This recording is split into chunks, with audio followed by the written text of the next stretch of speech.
Alright, this is the Andrew Callaghan allegations. Andrew is in hot waters. Let's check it out. I never in a million years thought that I would be making this video, and I'm shaking because I've tried a couple different times and haven't been able to get my point across, but I don't like seeing abusers get platforms. And my abuser, Andrew Callaghan, also known as All Gas No Breaks, Channel 5, and whatever his new HBO show's called, I forget, has been plastered all over my news feed, and I've tried to come to him person to person and try to get him to take accountability for what he did, but his version of what happened the night that he assaulted me is so skewed. So I will tell you that he did eventually get consent. And that's the main point, is that he eventually got consent because he wore me down. He told me he needed a place to stay for the night. He had some sort of falling out with one of his crew members or whatever, and I was very clear about the fact that we are not hooking up. He gets in my bed and wears me down to the point where I eventually do agree to do things that I wasn't proud of. And I wasn't proud of them and thought it was my fault for so long that I continued to be nice to him after the situation. He wouldn't leave my house the next morning. Yeah, technically, the first no is a no. After the first no, you should not keep trying. And then as time went on and I processed things, I thought, you know what, just because eventually I said, okay, whatever, because I was trying to just get the whole night over with so that it could be morning so that he could leave, it doesn't discount the fact that I told him no. I told him no so many times prior to this. I said, I'm tired, I'm not really feeling it. I came up with any excuse that I possibly could to just get him off of me. And he still found a way to coerce me into things that I didn't want to do. And this is really hard for me to say. I never thought I would come forward, but it's even more hard to have to relive the trauma that I endured every single day by seeing this man as a social justice warrior, as someone who cares about human rights, get a platform. You shouldn't be supporting him. And at the end of the day, like, I've told close friends of mine, I've tried coming out about this before, and he texted me saying that it basically ruined his life and that his life was over now because of things that I said, and other women have come forward to me, but this is my first time publicly talking about it on a platform like TikTok because I hope it gets traction. I hope people listen to me.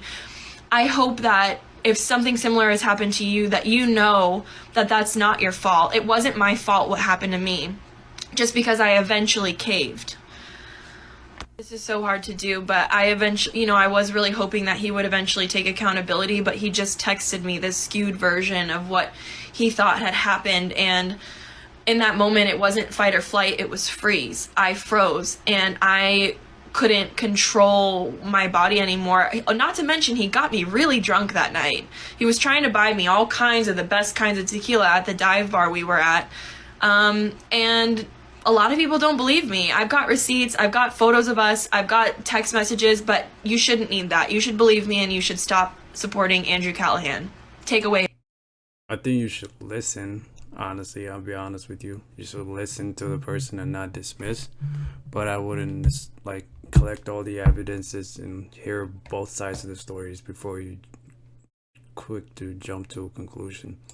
His platform. He doesn't deserve it. Now, as far as receipts are concerned, you get 2 plus a litany of other random allegations. I'm just going to show you the 2 quote-unquote receipts here. On Reddit, feel free to do that, but I can't mentally handle this anymore. This was... So, you... Yeah, I'm in St. Petersburg. Who should I kick it with? And she sent him me. You're home. I'm solo, just walking around. Yes, I just walked in the door. What part of St. Pete are you at? And he said up north. Text me. Probably send her his number. You get a text message between, hey, I'm in this area. We should kick it. Huh? Are you home? I'm solo, just walking around. Yeah, where am I at? Text me so you can see that Andrew one. And I agreeing to hang out when he was in St. Pete. This was us the night at the bar. We went into the bathroom to take a photo because this bar, the bathroom has its own Instagram page, and it's just something people do at that bar. Also, like I said many times before, I trusted him, and people are blaming me for trusting him, and I did. Now, along with that, you get random comments thrown in, and this is what is receipt. Let's see this. Hey, I just wanted to let you know I went to school with Andrew. He pulled the same shit with me and a friend of mine. He frequently Airbnb listed his place and did the I needed somewhere to stay tactic, which feels very intentional. He also used to try and tell people he was on male birth control injections. What the does that mean? I'm very, I'm very sorry this happened to you, and I know how gross. I don't know the rest of that. Watch people praise. I don't know what that. Okay. I mean, we don't know who sent this exactly since it's anonymous or where this come from.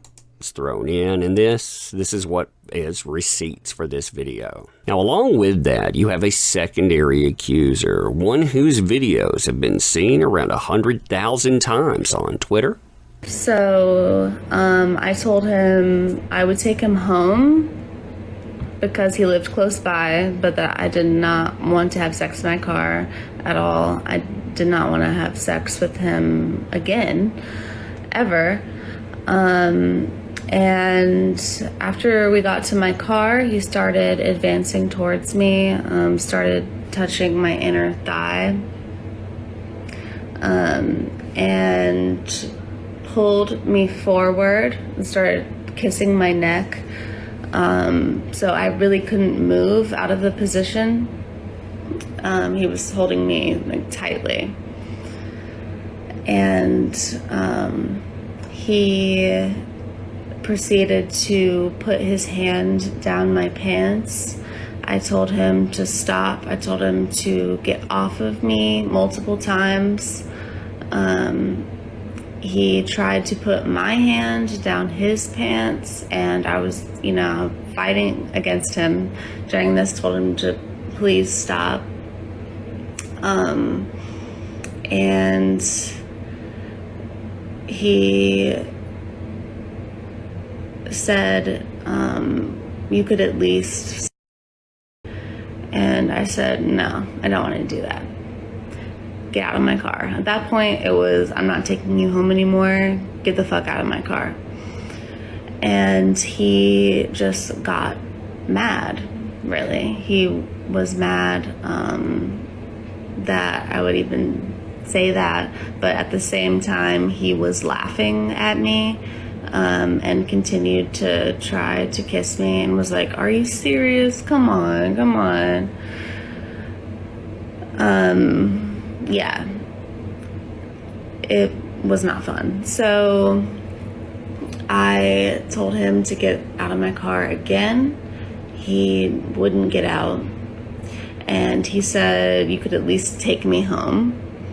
So I realized at this point, I would not be able to physically push him out of my car. So I started driving quickly and erratically down the road. I pulled into a busier street and I stopped abruptly, thinking, maybe someone will realize something is wrong, or if someone is honking at me, he'll feel uncomfortable and want to leave the car. But I guess it did make him uncomfortable that I did that, and I told him to get the fuck out of my car. And he was like, can I at least get a kiss goodbye? And I said, no, get the fuck out. He left. Never spoke to him or saw him again. A Reddit post was added to this talking about, Yeah, man, that one looks bad. Yeah, that one. Sheesh. I mean, this is we heard their starter story. We shouldn't dismiss it. Take all those into account, and then we hear Andrew's side of the story and see if we find any inconsistencies. But that looks bad. And here's, I think this is another anonymous. She said she never talked to him or saw him again after a commentator asked for proof. She said she's gotten different phone and a number since and said he's blocked on Insta, so I don't have DMs. Although I guess it's not clear if he blocked her or she blocked him. I'm assuming if she can't grab text, he would have had to block her. She also adds, I'm not trying to convict this man. I already know no one cares and there isn't enough proof. If you can't believe multiple accounts, that's on you. I mean, technically we have 2 accounts we can actually prove. The rest are anonymous, but those are two strong allegations. Both people have some serious stories, and that's looks bad for Andrew. Definitely looks very bad. Quote unquote proof. After a commenter asked for quote unquote proof, she says she's got a different phone and number since, and said he is blocked on Insta, so I don't have DMs. Although I guess it's not clear. Oh, it's some serious stuff, man. I am, I guess, a fan of Andrew. Watched their stuff back then, so I guess I do have a bias towards there. But I do believe we should listen to victims and not dismiss their stories. And also hear also Andrew's side of the story, and just listen to both sides and see whatever information we can collect, and then we can pass our judgment.